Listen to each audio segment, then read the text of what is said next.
It appears that this video is doing quite well, a lot better than I thought it would, and you guys left a lot of comments. Let's see what they say. The entire game of Project Zomboid literally starts off by saying that this is how you died, meaning there's 0% chance of surviving. It's nice to see Death Road to Canada getting some love. Yeah, the military-trained, immortal, elemental manipulating, energy controlling, planet. Yup, if zombies are real, I'd call my friend Kevin. Okay, from every video I've seen, PvZ is just labeled as the easiest outbreak to survive because the plants can beat the zombies. Mate, this is Disliking because Project Zomboid is an S. You know, I'm glad to be seeing engagement like this. That just means that you guys really care about this stuff, and that makes me happy. You know, I like it when people have opinions. You know, that keeps things diverse and having a fun time. And, you know, I just like doing it. I just like seeing people interact. Oh. What the? Oh, no. Wait, no. What about? No!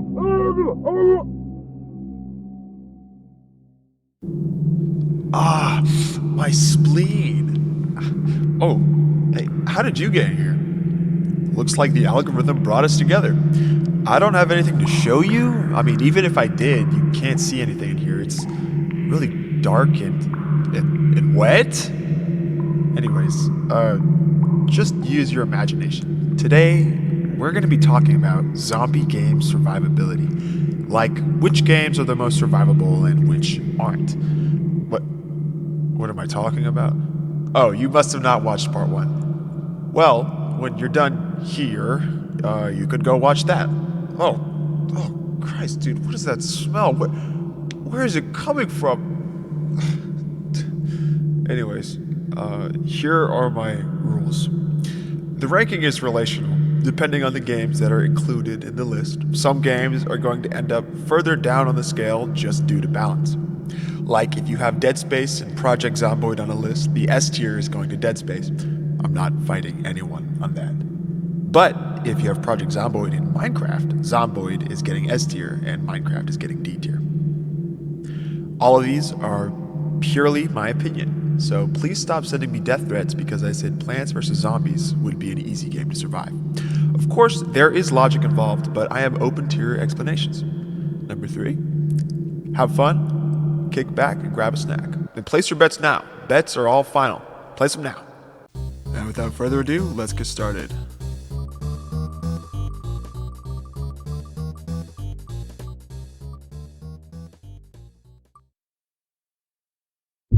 Relatively easier to deal with. First and foremost, the zombies only spawn at night and in dark places. An easy countermeasure is to stay in well-lit areas and do not go out at night. One thing to mention is that the zombie virus is curable to villager zombies, and in a real-world scenario, I would say that this is applicable to all people. Pretty simple. While there are the baby zombies, as long as you stay out of their reach and stay in high places, you should be fine.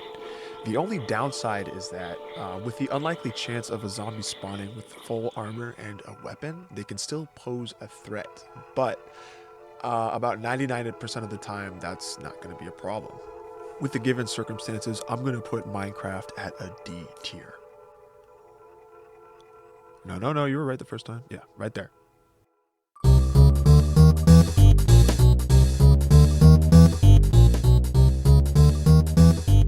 Dead Island. We're not going to be covering Dead Island 2, just Dead Island 1. I haven't played the new one, but in Dead Island, I do know that there is the transformation period in Dead Island is really fast.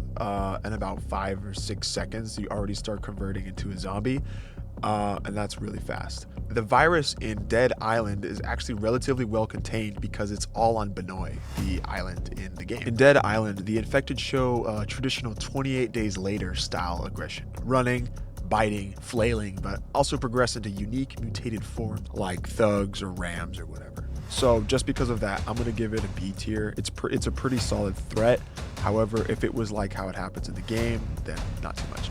Welcome to the bonus round. I will be the first YouTuber to read your mind and predict the game you were thinking of. You were thinking of Zombie War Idle Defense? No. I think you were thinking about something else. Something like...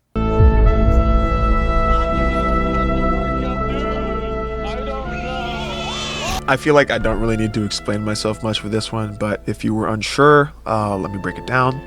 So the green flu, or the virus in this game, transforms victims into zombies. They are really fast, they know how to organize and get into hordes, they know how to climb, and they summon at any form of noise or any stimuli. And if that wasn't bad enough, they can also turn into special infected with terrifying abilities like the hunters, chargers, tanks, the witch. Like, look at them. They're gonna kill you. One thing to note, that the immunity is passed down through father's genes. So based on your X and Y chromosomes, you might be more resistant.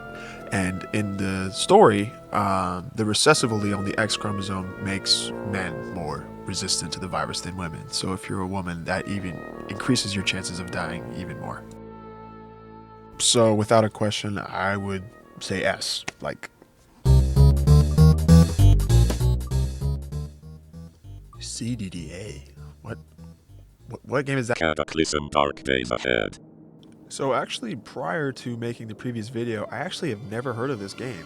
This eyesore of a title is actually a lot more than it seems, and more than I can describe with just words. So this meme makes more sense.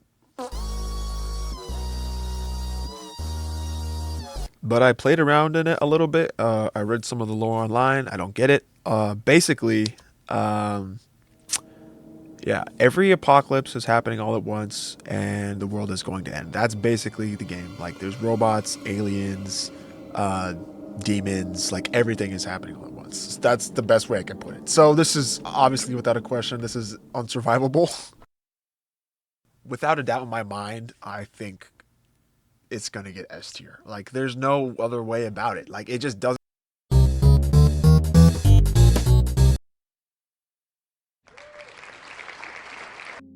One of my personal favorites, State of Decay, is like GTA with zombies, I guess is the best way to put it, but it's a really fun game. So, the Blood Plague in this game is quite fearsome, and the undead are everywhere. But communities do manage to form safe zones, and if you know how to scavenge, there's a pretty bountiful amount of resources, and if you do good resource management and base building, you can stay alive. The infection, while it is terrifying, and there are many types of zombies that can cause you troubles, teamwork will get you pretty far, right? I've seen thousands of zombies, and if you just know how to make a good teamwork, then it'll work. Another thing to mention is the Blood Plague does have a cure, and if you find enough samples, which is a bit risky getting the samples, but if you can get the samples, it is possible to make a cure. So I'm going to put it at B tier.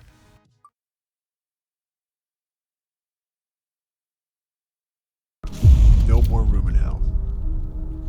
A very popular cult classic mod of the Source engine. Pretty straightforward zombie apocalypse, you know. You get bitten, you turn, it's the same, rigmarole as the rest. The zombies are pretty slow, they're shamblers, but they do have some fast variants, and there are some baby zombies that are very fast. Typical zombies, but you can get infected through various means, whether that's through a scratch or that's through a bite. You can also get infected for standing in the water for too long. A very grim outlook on the world, and it's pretty realistic, I would say. A very good representation of what a zombie apocalypse would be if it were to happen, but not overly threatful. But if I had to put it, I would put it in an A tier.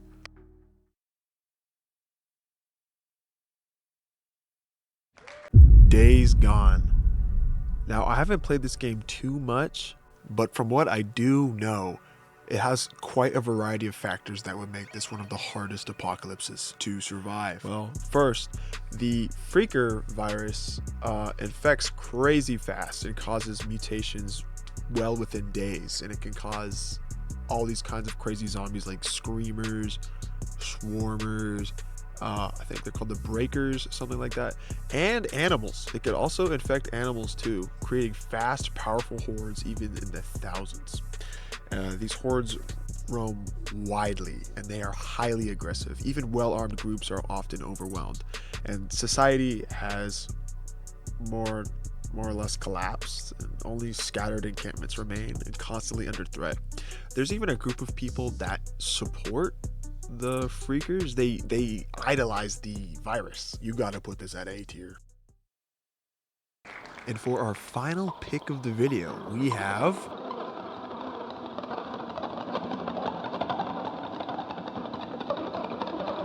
Guts and Black Powder. Originally, I wasn't planning on making a tier about this one, but it caught my attention. A zombie apocalypse during the 1800s. It was quite interesting. Although not quite different from many other zombie games, there are hordes and there are fast zombies. Not quite special zombies, but what makes this game unique is that you have to fight zombies using primitive technology, at least compared to nowadays, where most games you'd have like an assault rifle or some sort of shotgun. You have to use a musket. So, giving it the respect of its time, I would give it an A tier. Bro, I am not explaining this one. Like, just look at how much lore there is, bro. Like, I am not doing all that, bro. It's S. It's S, bro. If you really want to know why, go look it up. I'm not. And that's my opinions on if zombie games became real. Like, that's just how I feel. And I appreciate you listening to my talk. I know there wasn't really much to see, but I'm sure you have a very keen imagination and for these kind of things. So, yeah. Well, I can just chill here now and wait and see if YouTube lets me go. But yeah.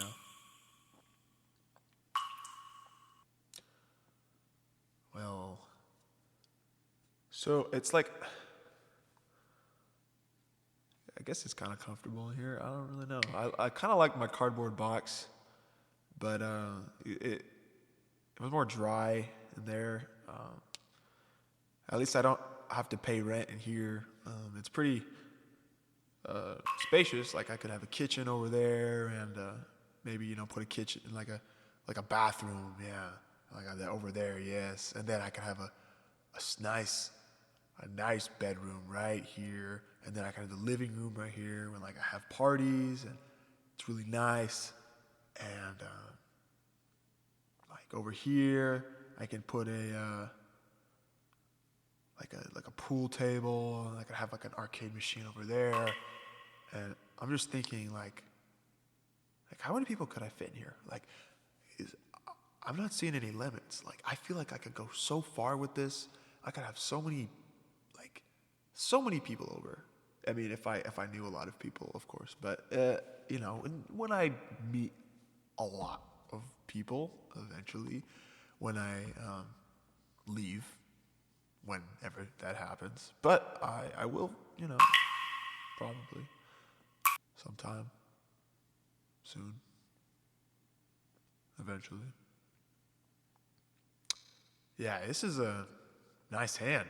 I mean, I feel like a callus on my shoulder. It's like, I think it works out, huh? That's your bench press. Seem like a tough guy. Got a good grip on me, huh? Yeah, it's a shame, not there right now, because then you could, let me go. But it's just like, yeah, this is like a really cool spot. What the? What was that? Whoa, hey, whoa, what are you? Wait, no, stop. Oh my God, wait. Oh, no, okay, no, stop it. Oh my God. Okay, let's chill, let's talk.